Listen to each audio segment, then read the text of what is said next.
ရဲ့22နှစ်ပြည့်မွေးနေ့ကို US မှာနေထိုင်ရင်းနဲ့ဘယ်လိုမျိုးကျင်းပဖြစ်သွားလဲအားလုံးပဲစိတ်ဝင်စားတဲ့ဆိုလို့ရှိရင်စုံကြည့်ရှုပေးကြပါအောင်နော်ဒီမွေးနေ့ vlog လေးကအမှန်တော့ရိုက်ထားတာတော်တော်လေးကြာပါပြီဒါပေမဲ့ခုမှပဲခေအချိန်ရှိလို့ပြန်ပြီးအတိတ်နဲ့တင်ဖြစ်တာပေါ့နော်ပထမဦးဆုံးရုံးကနေအပြန်ခေတို့12နိုင်ခွဲလောက်မှာခေရဲ့အတိအကိုအမတွေရဲ့မိသားစုနဲ့အတူ Atlanta downtown ကိုထွက်လာခဲ့ပါတယ်သူတို့ကဒီ Zoo Atlanta မှာခေကို surprise တိုက်ဖို့ဆိုပြီးတော့ပြင်ဆင်ထားတာပေါ့နော်ခေကမသိပဲနဲ့ခေါ်လာပေးတဲ့အကိုတွေအမတွေနဲ့အတူဒီကိုရောက်လာတာဖြစ်ပါတယ်ဆိုတော့ဆက်စသွားချင်းကတော့ဒီ zoo က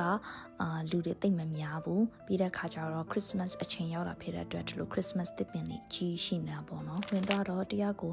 $24စီပေးရတာပေါ့နော်ပြီးတဲ့ခါကျတော့အထဲမှာတော့တရိတ်ဆန်တွေတိတ်ပြီးတော့လည်းမဆုံးလင်းပါဘူးဒီမှာဆိုလို့ရှိရင်တော့ဒါ flamingos တွေပေါ့နော်ဂျူကြနီလေးတွေရှိနေမှာဆိုလို့ရှိရင်တော့ဒီလိုစိုင်တန်းလေးတွေထားတာပေးတာပေါ့နော်ပြီးတော့အပင်အတူတွေရောအစစ်တွေရောသူတို့ကဒီလိုစက်ကူလေးတွေအလှပုံဖော်ပြီးတော့လှုပ်ထားတာတွေ့ရပါတယ်အထက်ရောက်တော့ပထမဆုံးတွေ့တာဒီကြံ့ပေါ့နော်